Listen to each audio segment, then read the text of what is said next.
And hello, good people of the internet. It is I, Tommy Kelly. This is Adventures in Woo Woo. Once again, back in Ravensdale, my favourite place in the world. And once again, we're doing the monthly questions and answer session, or the Ask Me Anything session, where people over on Discord and Patreon send in some questions and I answer them to the best of my ability, my best current understanding, with the knowledge and foresight that I may change my mind about them in the future. But it's just where I'm at the minute, and may be helpful and maybe insightful to other people to see what I think about things that may not. So we have to do this in two sections. So there'll be a follow-up video. This will be part one, and there will be part two coming out possibly next week, maybe earlier. Just because I've rambled on a couple of questions and I've just run out of time. But they're good questions and they're worth rambling on about. If you want in on this, just join the Discord or join the Patreon, and around the second week of every month, I put up this question and answer thread, and you can ask me any question you want. Over in the Discord, there's the channel that's open the entire time where you can just stick in your questions at any point, and you can leave your questions there and I will add them to the next video. So it is starting to rain. Let's get the scuba gang out of here. So enjoy the questions, hopefully enjoy the answers, and I'll talk to you all soon.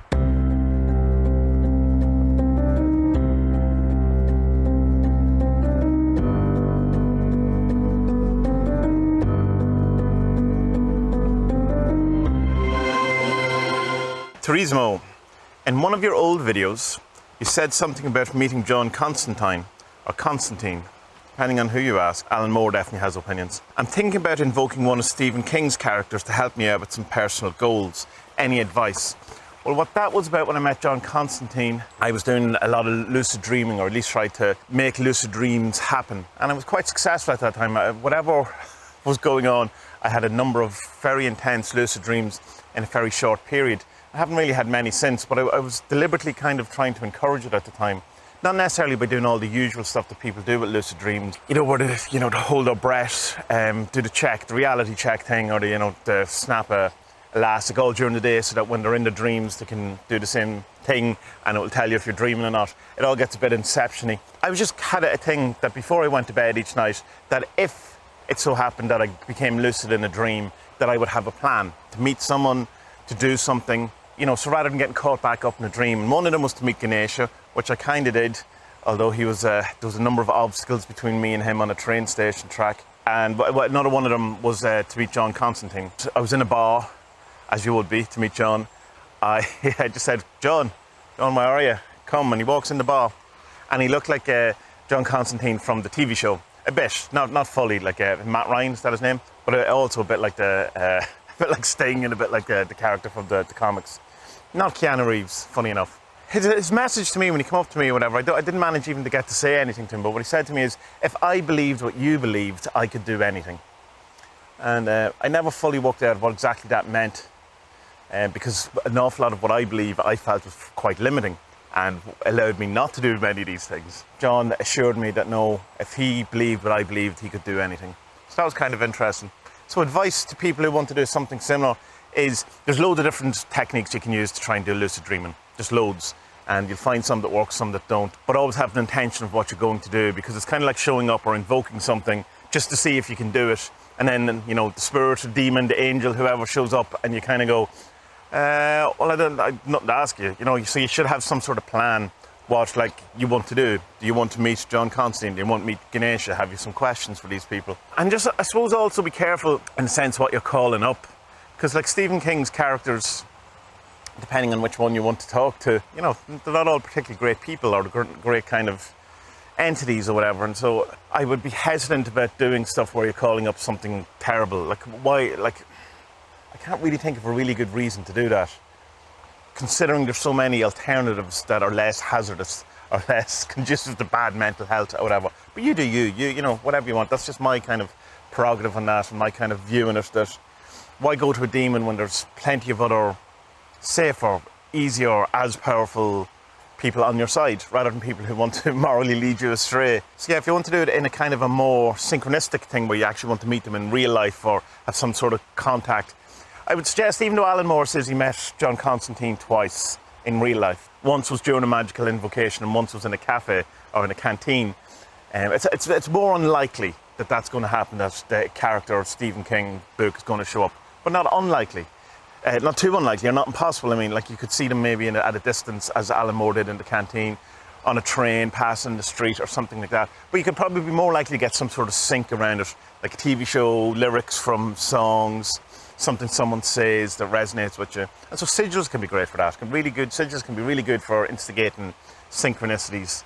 So I'd say doing something like that. Other option, of course, is if you're doing something to invoke or evoke someone, is you know, the classical kind of famously made famous by Grant Morrison, where he called up John Lennon, and what he did is he gathered all the things he could that represent John Lennon and excluded everything that didn't represent John Lennon. So he had album covers, you know, music that he associated with it, pictures, symbols, whatever he had, all of these things. He talks about it in Invisibles, he talks about it in different lectures. And John Lennon arrives. So you could do something like that too, where it'll be more the feel of this character. And I've done things like that with Mercury. One of the very first things I did on Adventures in Woo Woo website, the blog, was about doing something like that with Mercury, and he did show up. So I'll link a link in the show description. So yeah, that's kind of it. That's all I can really say about that. Have a plan, know what you're doing. Don't just call them up to have a chat. Have a reason why you're calling them up. Even if that's just, can you give me some advice, some general advice, so that you're not just kind of standing there going, I was just seeing if this would work. And don't call up anything that you don't have the power to banish. You know, if you're not that powerful of a wizard, don't be calling up, you know, Cthulhu or whatever it is. These entities, these archetypes, these ideas, these egregores are quite powerful. Even if they're not real, they can still kind of fuck with you a bit. So just be careful. Be careful out there, man.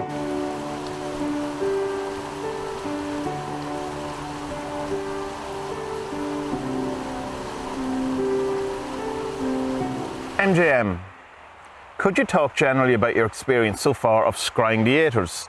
I'm especially interested in how long after the call for the imagery to start, whether they feel different to other active imaginations experiences you've had, and if you and Spud are getting similar stuff.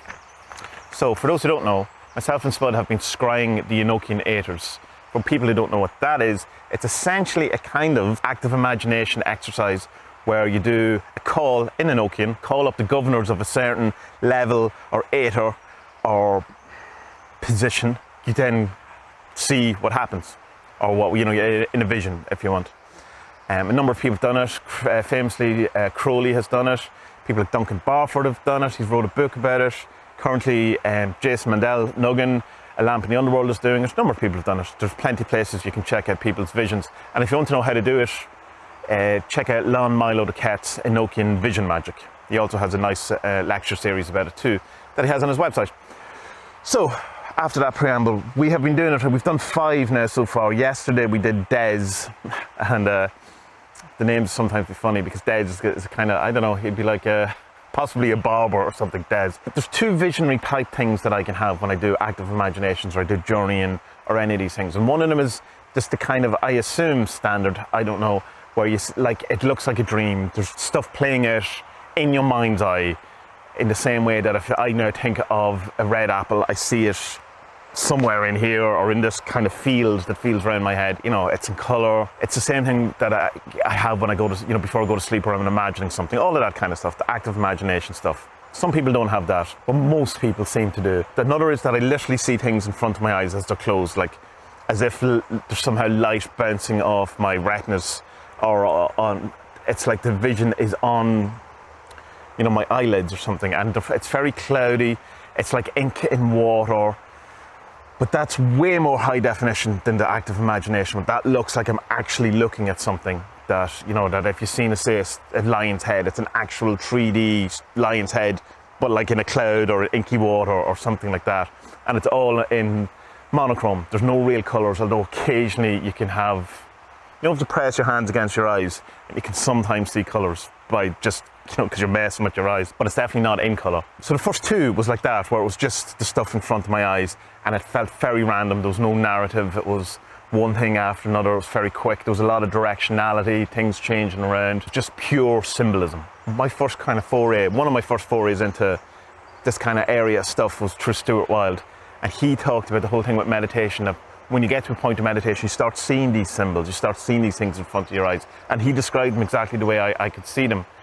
And he would say, you know, it's almost as if, you know, your subconscious or the spirit world or whatever it is communicating to you through symbols, which, you know, few people like Carl Jung also agreed with.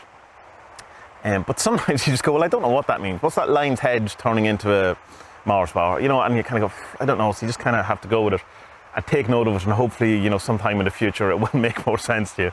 But in the last 3, you've been definitely more active imagination, you know, the movie playing out in front of my mind's eye rather than in front of my eyes. And they have more of a narrative. There's a lot more humor in it. I seem to be coming up against the same type of character, even though it technically probably shouldn't, because you're calling in different governors, you're going to different places that you should be experiencing different governors and experiencing different people or different things. But a kind of feeling that it looks a bit like, or feels like, that it's different levels of things, rather, you know, so it's like each one is an onion layer deeper of the same thing. And that's my feeling of it. So it'll be saying the same stuff, or presenting the same truth, or unfolding whatever it is that it's unfolding. But ultimately it's all the same story, let's say, for want of a better word, not a great word, or presentation, or whatever, suchness, doesn't it? You know, oneness, all of that stuff. But you're uncovering a deeper level of it each time, and the symbolism slightly changes, the movement slightly changes. I know that would make sense then why the first 2 were kind of quite random, say, because that's the first thing you approach with some random symbol. Oh, you know, you're trying to work this stuff out, and then it becomes clearer. You know, the more you go down, it gets deeper, heavier. The symbolism becomes more solid, more well formed. There's more of a narrative. You can orientate yourself better within it, even though it's all a bit strange and you're in deserts or pyramids or whatever it is, that it feels more tactile, tangible or something like that. It feels more, I could probably work this out. And in the last one was actually, I asked the guy, who are you? And you got an actual answer, which I wouldn't have got in the first 2 sessions, because I just would have got like a beer mug, camera, large camel. And that seems to be true as well of the communication stuff that we did with, say, with Black, or with the other kind of Estes method stuff, or the earlier Tasta rituals, where the stuff seems a bit more random, or a bit more disjointed. And by that I don't mean it's probably pointing to the same thing and it's the same truth, but it's just not as cohesive or succinct or understandable. Perhaps we have to fall down into these levels in order to understand the symbolism. Or, you know, essentially, I suppose it's dumbing it down to a level that you can understand. So we kind of think of with the Enochian Aethyrs that you're starting and you're going deeper into the truth. But what it could be is that the first thing is the truth, and then it spends the next 30 Aethyrs trying to explain that to you in simpler and simpler terms, like, until you understand it. That feels right now as I'm saying it, but you know, we have a tendency to get things upside down and the wrong way around. So progressing through the Aethyrs might actually be, in a sense, regressing, but you need understanding of these things in order to understand and appreciate what you were first presented with. How often does that happen in life, where you learn some huge life lesson and then you realise that you've been told it a million times and you go, oh yeah, but now I get it. But it had to be presented in a way that you were able to integrate it. So the question about how quick does the imagery start coming in, it's almost immediate for me. It's almost immediate for Spud too. After the call, it's you know, less than a minute before things start happening. If you have an issue with it, and if you can't get the thing to kickstart, start by deliberately picturing yourself somewhere. This goes for active imagination or journeying or any of these things. You know, have a place where you start, say around a campfire in a canyon or in a desert, somewhere that you go, right, you engage, you start the imagination process and then let it continue on. Because sometimes you can be just kind of waiting there for it to start, and then you have to kind of sometimes give it a push along. Yeah, it's going well. I'm enjoying it. We've another 25 to do, probably take us a year, but we'll get there. And there's, you know, seems to be some sort of process happening, something working out that seems worth doing, but ultimately I don't know where it's going, because I can't as yet. So yeah.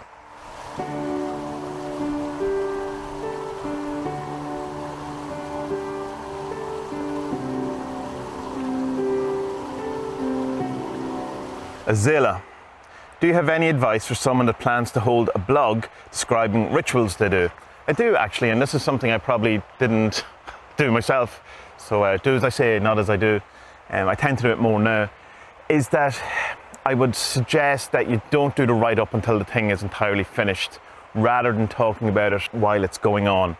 And That's not always going to be true, but you know, have kind of come from that approach, because I noticed when I was doing, say, the hypersigil of Dem, which is a comic I did a number of years ago, which is very, you know, in the style of Grant Morrison, where I was trying to affect change in the world, and ultimately I kind of felt that it failed, and I did the write-up and I had the whole thing that it was, you know, a failed kind of hypersigil. I didn't get where I want, and it ultimately then subsequently turned out that I was still in the middle of it, and so I then had to do it like a postscript of it, say, well, it did actually all work out exactly as I had hoped and had wanted, like exactly. And so there's a kind of a tendency, I suppose, then when if you're writing up in the middle of things, that there might be that you will see them as failed because you can't see the entire big picture as yet. But then there is the kind of notion that you could learn an awful lot by writing things down as you go along, you know, like the magical diary, and seeing where you went wrong, what you didn't do. You know, I often look back at some of the things from my diaries or from the blogs and go, oh, I forgot all about that. And it was very relevant.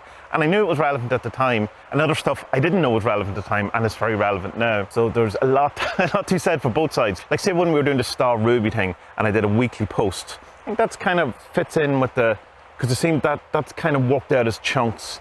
And if, you know, each week seemed a bit complete in itself, and then a final post that was the whole revelation of my Holy Guardian Angel stuff. If you're putting it up, put it up with no expectation. If you're writing a blog, that's what you're doing. Your guarantee is that you get to write a blog. Your guarantee is not that you get people to read your blog, that to become famous, or if that's your wish. I don't know why anyone would want that, or to be successful, or to make money out of it. What is your actual agenda with doing a blog? Is it to document what you're doing? Then you can succeed in that easily, because you just have to document what you're doing. But is it really that you want to get notoriety from it or attention from it? Then that's kind of separate, because that's going to inform the way you write and what you kind of do. Or are you trying to do what someone else done, and are you speaking in your own voice? Are you secretly wanting to be a YouTuber or a podcaster or whatever? And all of these things are fine, if you know up front that's what you're going to do. If you're going, I'm writing this blog as a stepping stone towards putting together a book, so I want to have a bit of work beforehand as you know, put in a proposal for a book, or I'm going to be getting into podcasting, I'm going to be getting into merchandising, and I end up wanting to do money, or to make money out of it all. Brilliant, fine, I have to go like that. But don't kind of pretend going into it, oh, I just want to document my work, I document my rituals, and then get annoyed when all the other stuff isn't coming, when you're not getting the attention, you're not getting, you know, the stuff that is what you secretly, or I was going to say underhandedly, that's not unfair, that you know, subconsciously possibly are really looking for. I feel that's mostly informed from webcomics, when I was doing webcomics, including my own mistakes, but seeing around others, that people didn't really want to do webcomics. They wanted to be, you know, they wanted money. They wanted to have a business. They wanted to sell things, or, you know, or almost be famous or whatever, more than wanting to draw or write. There's a great line in a Scroobius Pip song where he's talking about that more people want to be writers than people who actually like writing. And I think there's a big thing in that you have to want to do it. You have to like, if you're going to do a blog, do you like writing? Do you like documenting? Or do you just like the kind of feel that would come from being a person who did that? And an awful lot of people are chasing the feel rather than doing the work. Because it's a lot of work doing a blog. It's a lot of work writing up all these things. And you have to love writing. You have to love using WordPress or whatever it is. I do not love using WordPress. But you have to be willing to engage with all of that. So, long and short, what am I saying? Have a kind of a conversation with yourself about what stage you're doing the write-ups. Is it at the end of the ritual after a period of time has elapsed so that you know whether it has worked or not? Are you going to do it stage by stage? And if you're doing it by stage, be aware that, you know, you're within a process, and what looks like a failure mightn't be, and so not to give up. If you have 5 weeks planned of a ritual, don't give up on week 3 because your first 3 blog posts were going, well, nothing happened. It has to be, you know, you have to follow through and all that. Then check why you're doing the things. What is it your ultimate goal is? Is it to document, or is there something else that I'm actually looking for? And if there is something else that you're looking for, be honest about it and move towards that as quick as you can, being the thing that you actually want. And then finally, do you actually want to do it? Do you enjoy doing it? Is it something that you think you could do for a while that it would get you enjoyment?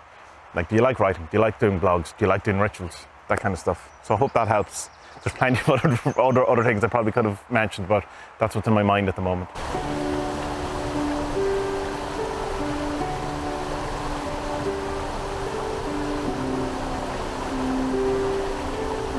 Abraxas.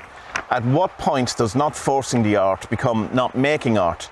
Any tips on kickstarting inspiration? I think if you find that you're not doing the art, or you're not doing something that you feel that you should be doing, you have to question why you're doing it. And there's two kind of places where the answer to this is going to be different. If you're doing it just solely for yourself and you're not feeling it and you're really not into it, but there's this kind of pressure to finish it, whatever, I would say just drop it. Drop whatever it is. Maybe come back to it, maybe not. Just take the pressure off entirely. If it's just for creativity's sake or to get, these things out there that are within you, and you feel you have to force it, then I'd say it's probably not the time or not for you. Steve Vai has a great thing about practicing guitar, and he says that for him, he practiced 10 to 12 hours a day, and to be to the level of Steve Vai, you would have to do that. But his point is that he wanted to do it. It wasn't a punishment, it wasn't a chore, it wasn't homework. It's just he found himself doing that because he loved it so much and he was enjoying it, he was going with the flow, he was doing his true will, whatever way you want to look at it. So if you're finding that you're struggling and pushing back against a particular thing, question whether or not that is what you want to be doing, really.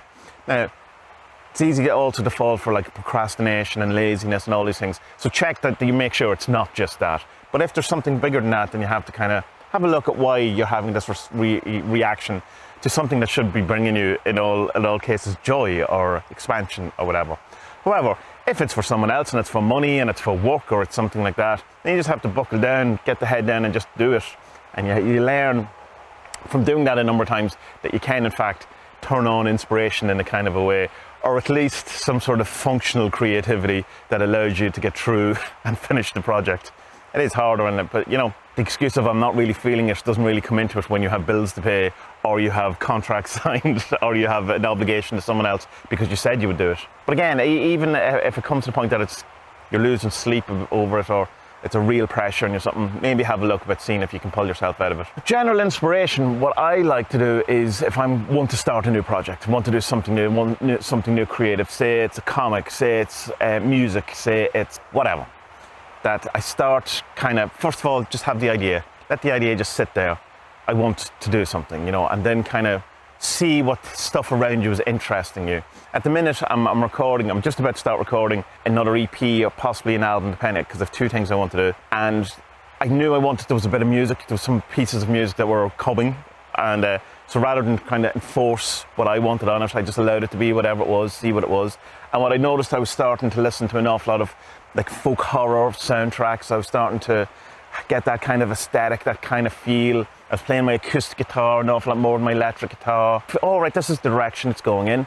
So then I kind of cultivated that and started, learning a bit more by listening, properly to how the structure of these folk horror music soundtracks and songs, and what is it that makes the sound of the guitar sound folk horror-y rather than, I don't know, extreme modern words.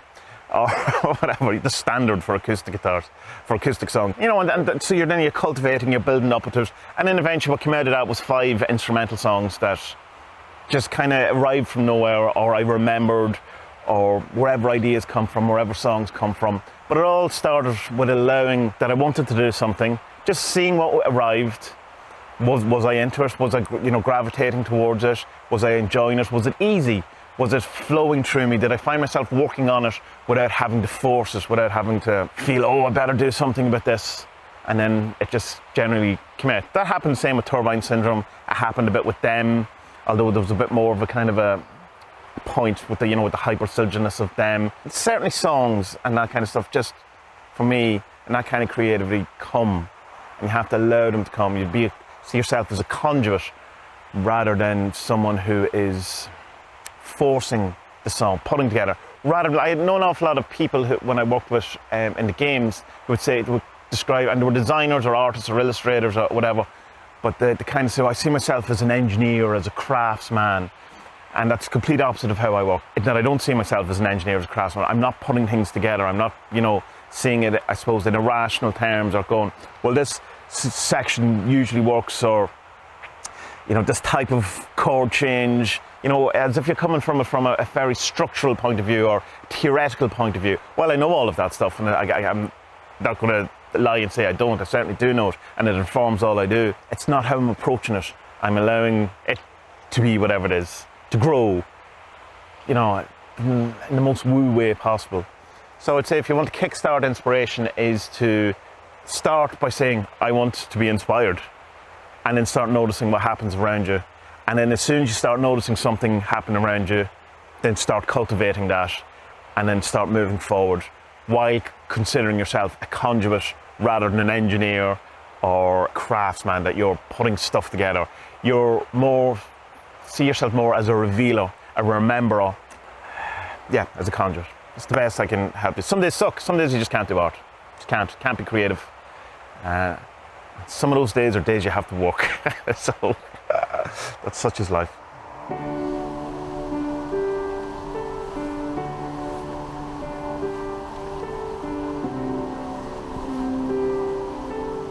And that was the questions, and that was my answers.